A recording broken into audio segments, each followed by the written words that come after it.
this spring, I was doing a bunch of things to this thing. I was redoing some of the suspension. The axles got built with a bunch of metal parts.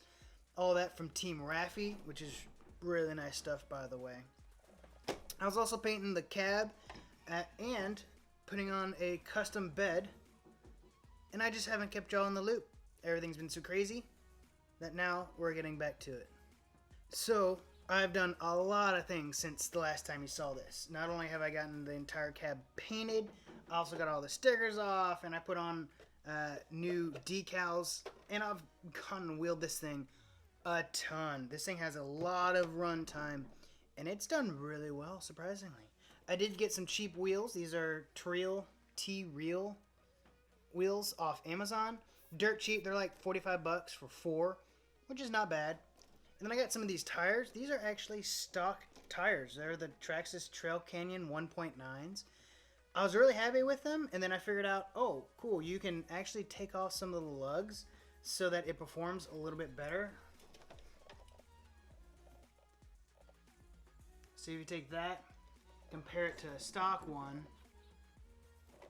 you can see that I cut out a bunch of the lugs. And what that helps with is now you have a bunch of lugs that are now exposed, and you can crawl up steep obstacles a lot better. Also, the foams inside of it are not the original Trail Canyon foams. These are actually Proline single stage foams. They're super soft, a lot softer than I thought they would be. And I thought that'd be an issue off-road, just that the tire would squish so much that it'd just start rattling the rim. But so far, they've done pretty good. I also got a bumper for it. I don't know if I ever really gave the update, but I couldn't really find a good bumper that fit this truck. And I had this bumper in the back of my toolbox. I was just kind of sitting there. I was like, well, let me throw it on. And I actually kind of like the way it looks. On the back side for the bed cage, this is a Proline bed cage. I did fit the stock Land Rover Defender wheel and tire on here just to keep that scale look. I got I got a jerry can, a high lift jack, I got a spare battery mount, plus a tread plate just in case I get stuck or something like that. I can throw that on.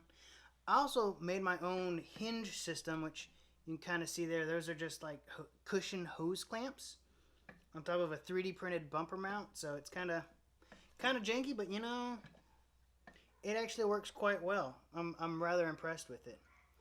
I also upgraded my shocks. These are now Kings. They're the RC 4-wheel drive shocks. They're 100 millimeters in length, which is 10 millimeters longer than the stock.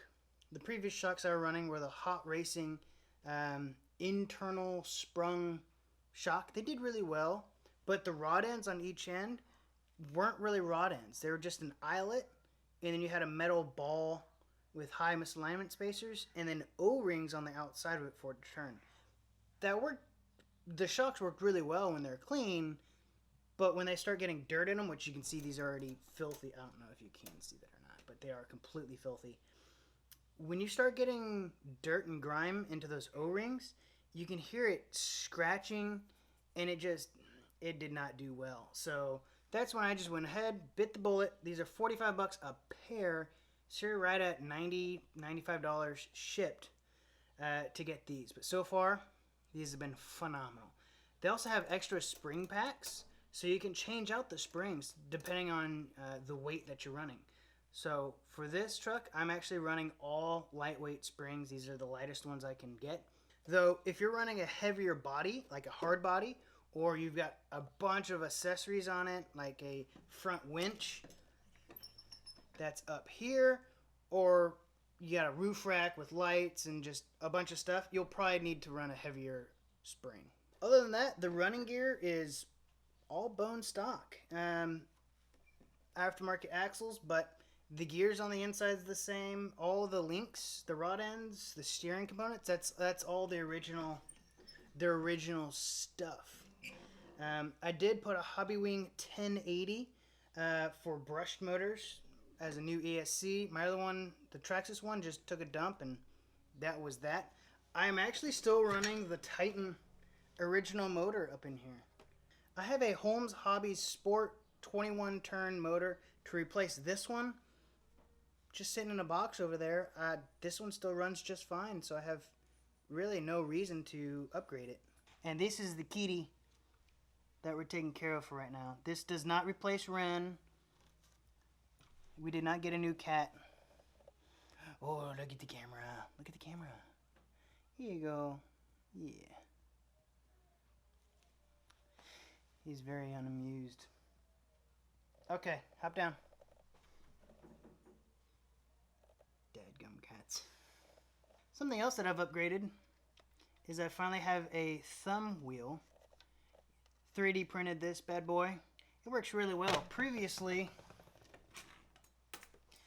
I was running multiple hose clamps just so I can hold my GoPro and steer at the same time. I haven't taken this out yet, but this should work a whole lot better. Well, that's all I got for this little update. Hopefully I can get some GoPro video of this thing out wheeling. I've got a new place to go to, and being here down in Austin, there are a ton of parks.